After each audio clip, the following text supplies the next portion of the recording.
নানি দাদি থেকে আদিকালের একটা সুন্দর রেসিপি, যে রেসিপিটা ছোট বড় বাচ্চা মুরব্বী বয়সে এবং মধ্যবিত্ত বয়সের সবাই পছন্দ করে। হ্যালো এভরিওয়ান, আসসালামু আলাইকুম।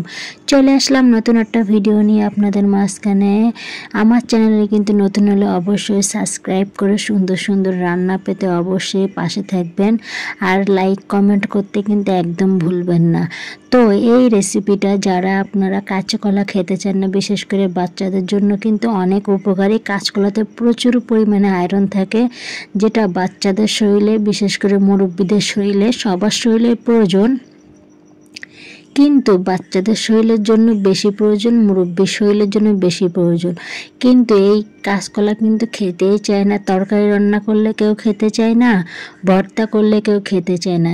তো নানি দাদিদের থেকেই কিন্তু দেখে আসছি এই রেসিপিটা খুবই কম পাওয়া যেত, খুবই কম। কিন্তু আমি এখানে আসার পরে আমার শাশুড়ির থেকে দেখেছি, আগে খেয়েছি ছোটোবেলায়, কিন্তু জিনিসটা যে আসলে কাঁচকলার টিকিয়া ছিল আমি কিন্তু জানতামই না।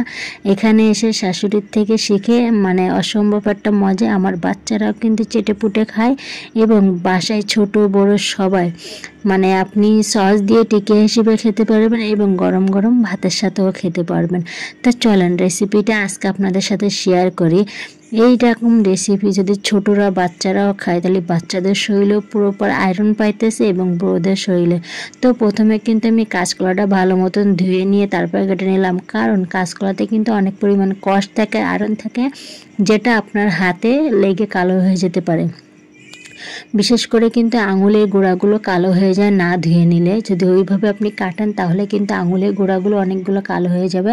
তো আপনি যখন কাটবেন তখন একটু ধুয়ে নেবেন, তাহলে কষ্টটা চলে যাবে এবং আপনার আঙুলের গোড়ায় কোনো কালো পড়বে না।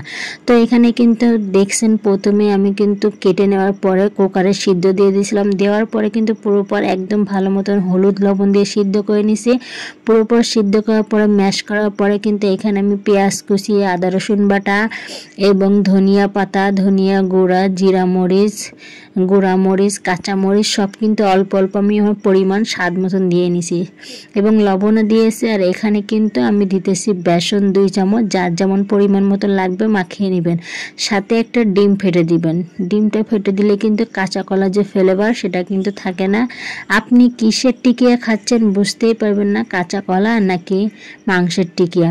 তো আমি এটা সম্পূর্ণ সব দেওয়ার পরে সুন্দর মতন মাখিয়ে নিব। মাখিয়ে নিয়ে কিন্তু আমি ভাজা শুরু করে দিব।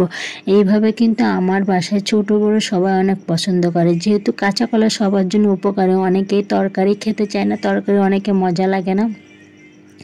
তো আপনারা এইভাবে নাস্তা হিসেবেও খেতে পারেন এবং গরম গরম ভাতের সাথে কিন্তু এরা অনেক মজা লাগে। আর হ্যাঁ, যারা আমার চ্যানেল নতুন আছেন অবশ্যই ভিডিওগুলো দেখেন, তাদেরকে বলবো সাবস্ক্রাইব করতে প্লিজ ভুলবেন না, আর সাথে একটা লাইক কমেন্ট। আপনার গুরুত্বপূর্ণ লাইক কমেন্টে কিন্তু আমাকে ভিডিও বানাতে আরও উৎসাহ করবে। তো যেহেতু আমি এতদিন চ্যানেলে অ্যাক্টিভ ছিলাম না, তো এখন থেকে কিন্তু আমি প্রচুর অ্যাক্টিভ। আমার প্রতিদিনের রান্না কিন্তু আপনাদের সাথে শেয়ার করি, অবশ্যই সাথে থাকবেন। আর আমার রেসিপিটা কেমন লাগছে একবার বাসায় করে দেখবেন। দেখেন ছোট বড় আপনার সবাই, আমার কিন্তু এটা ভাজতে ভাজতে অলরেডি খাওয়া শুরু হয়ে গেছিলো, কাড়াকাড়ি লেগে গেছিলো, কি বলবো, সস দিয়ে খাওয়া শুরু করছিল। এটাই দেখতেও অনেকটা লোভনীয় আর অনেকটা স্বাদ। এতে আর একটু পেঁয়াজ বেশি দিলে হয়, মুচমুচা হয়, টিকিয়াটা খেতে কিন্তু আরও বেশি মজা লাগে।